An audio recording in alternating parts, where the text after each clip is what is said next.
Bonjour à vous tous. Dans cette petite capsule, j'aimerais bien parler de comment encourager les jeunes, comment encourager les adolescents à lire.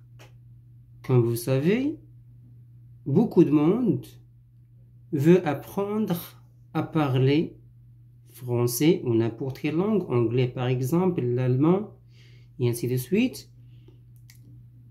Mais pour apprendre vite, il y a plusieurs méthodes.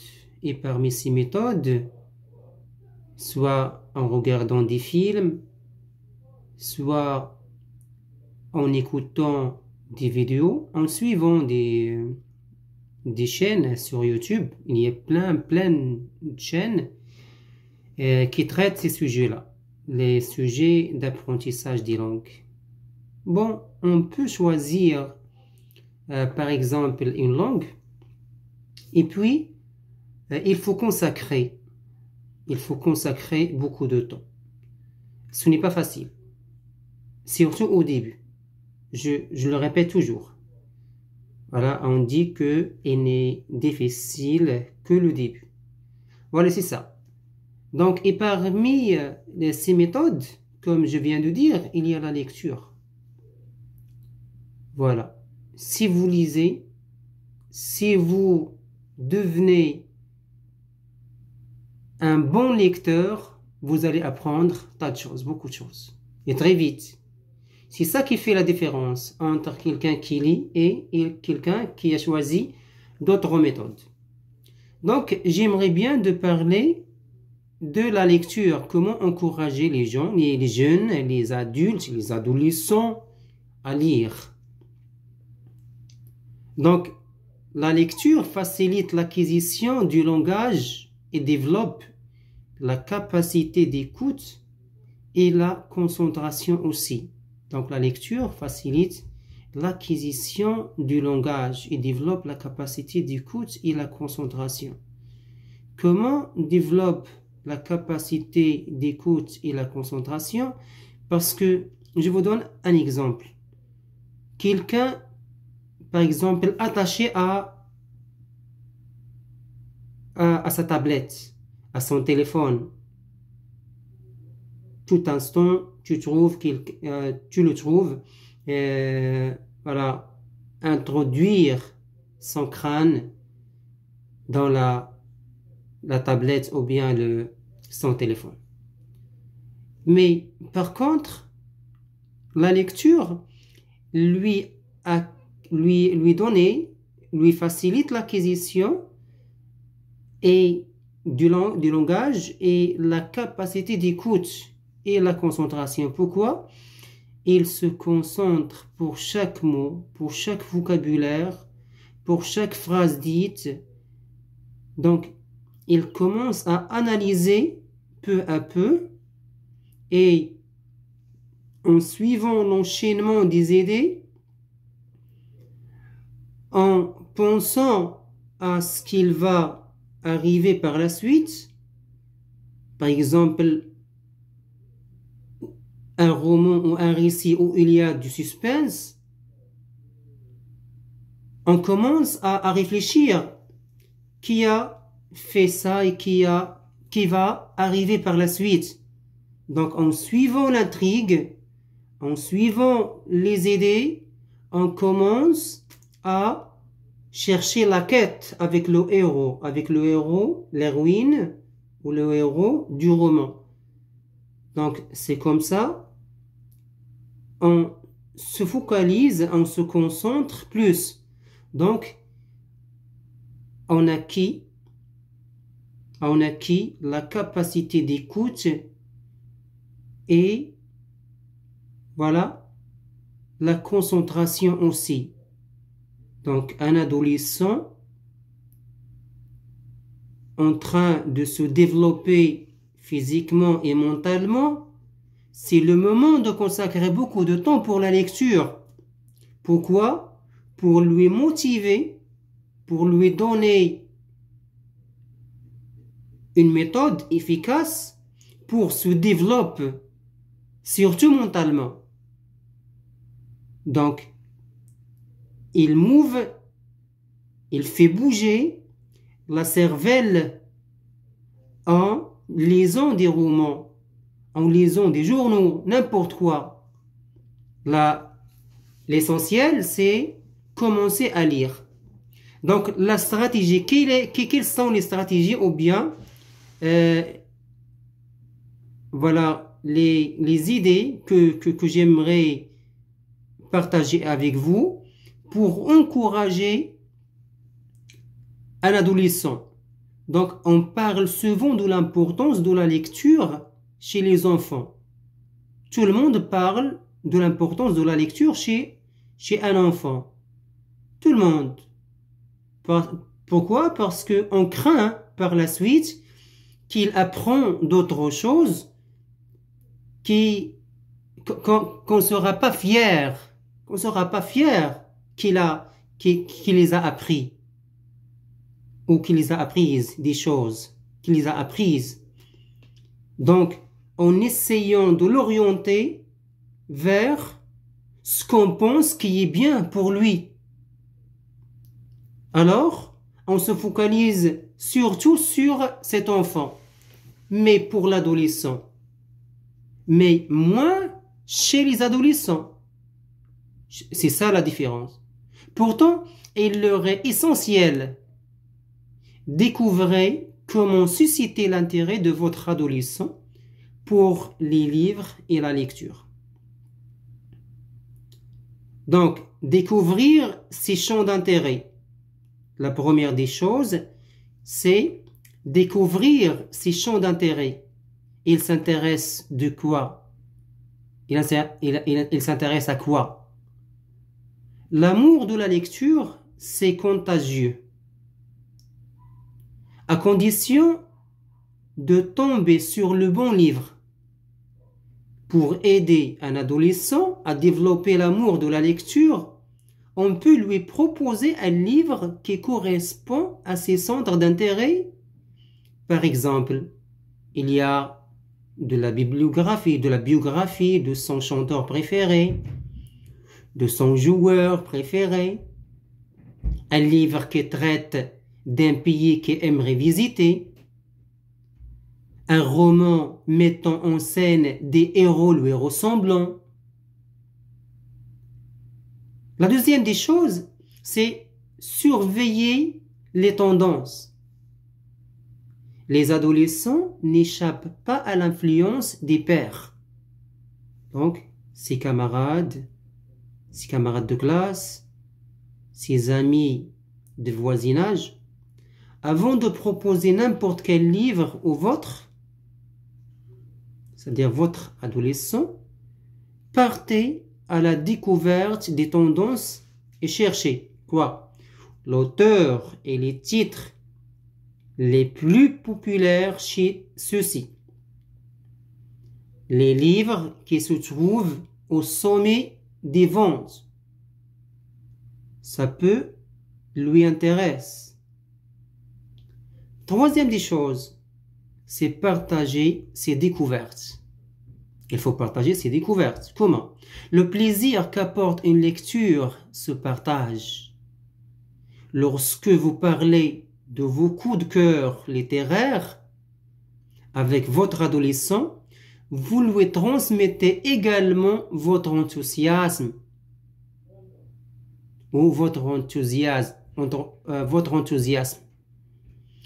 Qu'il s'agisse de livres lus pendant votre jeunesse ou la semaine dernière n'a aucune importance. Ce qui compte, c'est l'étincelle que peut provoquer cet échange. Par exemple, vous avez lu des livres auparavant, beaucoup de livres. N'importe quelle personne a lu des livres. Écoutez, je ne parle pas seulement du français, aussi d'autres langues. L'arabe, l'allemand, l'anglais, l'espagnol, l'italien, et ainsi de suite. Donc, n'importe quelle langue. Vous avez lu des livres. Et puis, pour lui encourager, il faut le susciter à lire. Il faut le motiver en racontant ses histoires, ses récits, mais avec une manière enthousiaste. C'est ça l'essentiel. Pour lui encourager à lire lui aussi. Et la quatrième des choses, c'est visiter les bibliothèques et les librairies. Par exemple, la foire internationale qu'on fait annuellement au Maroc, au Medina Qdima. Donc pourquoi pas, n'amenez pas avec vous, ne pas accompagner vos enfants. Vous pouvez partir avec vos amis, vos voisins, et encourager vos enfants aussi à vous accompagner, à visiter cette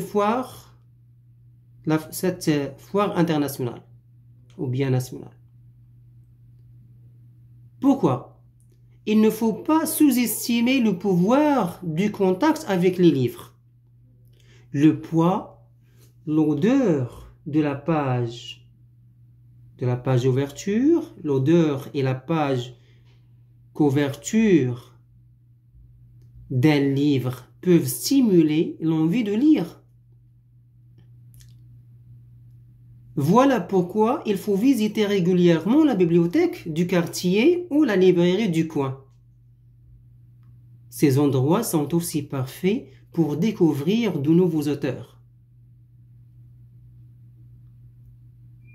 On entend dire que lire avec une liseuse, c'est comme une tablette, mais il n'y a pas de lumière, assez de lumière qui cause des problèmes aux yeux, de la vision, par exemple. Il y a une liseuse, c'est comme un livre.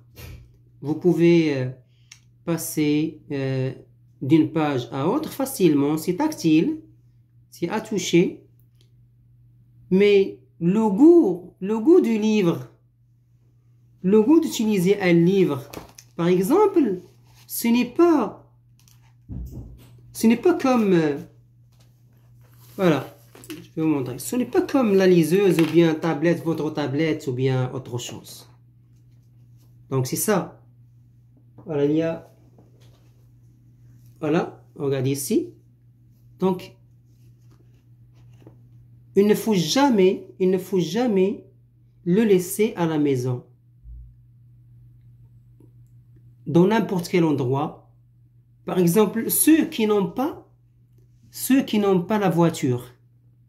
Parce que en conduisant la voiture, donc on est concentré devant pour ne pas heurter ou choquer soit les passagers ou bien les autres particuliers, les autres automobilistes. Donc, ce sont chanceux ceux qui partent dans le bus. Donc, dans le bus, en fouillant des pages, on passe peut-être plus d'une demi-heure dans le bus pour aller au travail ou bien à l'université ou bien au centre de formation professionnelle, l'OFPT ou bien d'autres choses. Donc pourquoi ne pas s'occuper de notre livre? On lit seulement une page. Ça va vous donner l'engouement, le goût de lire quotidiennement. Donc, par exemple, un livre de 400 pages ou bien 300 pages, si on lit seulement 2 pages par jour, donc après 3 mois ou 4 mois, on va le terminer. Ce n'est pas comme... on va pas lire toute notre vie. Il faut au moins un livre par an. Vous savez qu'est-ce que ça veut dire un livre par an? C'est-à-dire que nous ne lisons rien, un livre par an. Je sais des gens qui lisent 200 livres par mois. Oui. Ils sont avides. Ils lisent beaucoup. C'est ça qui fait la différence entre nous. C'est ça qu'on peut appeler quelqu'un paresseux ou quelqu'un d'autre studieux ou travailleux. C'est ça la différence. Ça y est.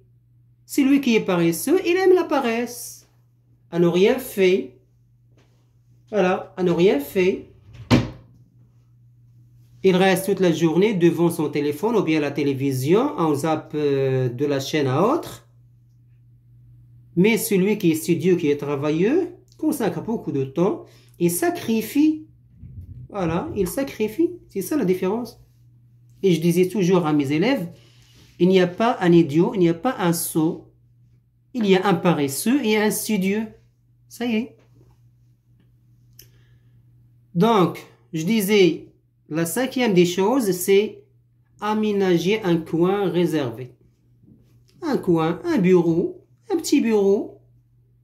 Voilà, dans le salon. Oui, pourquoi pas? Le salon n'est pas réservé pour les invités, pour les hôtes, les hôtes. Non, c'est pour nous. Nous. C'est notre maison. C'est la maison de moi, ma femme, mes enfants. Donc, on peut réserver un coin ou bien tout le salon. Et quand on entre dans le salon, chacun de nous doit porter son livre et commence à lire. Et pour les petits-enfants, donnez-les des petits livres qui contiennent des dessins animés. Oui, pourquoi pas des dessins animés? Seulement ils regardent des images, seulement, comme ça, ils passent d'une image à l'autre. Oui, c'est bien pour les débuts. Laissez-les fouiller ce livre. On a dit déjà que la lecture est contagieuse. C'est l'épidémie. C'est l'épidémie positive. Ce n'est pas négative. Ce n'est pas qui cause des maladies et jusqu'à la mort, qui mène à la mort. Non, mais qui mène à l'intellectuel. On devient des intellectuels en lisant des livres. On porte, voilà, on mange beaucoup de vocabulaire, beaucoup d'expressions, beaucoup d'informations, et c'est ça l'essentiel. On devient des gens convaincants. On commence à penser, à faire bouger la cervelle. Ce n'est pas quelqu'un qui est stupide, qui ne sait pas analyser les choses. Donc, aménager un coin réservé. Vous pouvez aménager un coin destiné à la lecture loin de la télévision et des appareils électroniques. Cet espace peut être garni de lampes, de coussins, de tapis, de couvertures, de tables basses, etc. Donc, chacun a ses moyens. Donc, essayez de mettre ou bien de préparer une place pour être à l'aise pour lire. Et la sixième des choses, et la dernière, c'est donner l'exemple. C'est ça l'essentiel. Les adolescents imitent souvent les adultes. Vous pouvez saisir cette occasion pour montrer l'exemple. Après le repas ou après-midi ou un après-midi de fin de semaine, pourquoi ne pas lire? Les autres membres de la famille viendront peut-être vous rejoindre afin de partager ce petit mouvement d'évasion littéraire. Et c'est ça l'essentiel. La lecture est contagieuse. Commencez, toi tout d'abord, vous commencez tout d'abord, et faire partager cet esprit de lecture les gens d'autres pays, c'est comme ça, pourquoi ils nous devancent? Pourquoi ils nous devancent?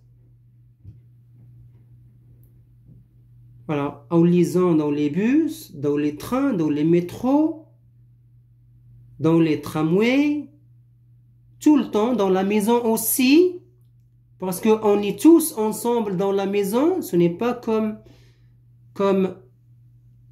dehors, parce que dehors, je peux sortir moi tout seul. Mais dans la maison, on est tous réunis, tous ensemble dans la maison, donc je dois leur donner l'exemple. Voilà, ici, je viens de finir cette vidéo et je souhaite qu'elle vous donne quelques idées comment aider les autres, comment aider nous-mêmes tout d'abord et les autres par la suite à apprendre à lire. Et vous allez voir comment vous allez développer votre langage, votre capacité d'écoute et aussi la concentration. Merci pour votre écoute et à la prochaine.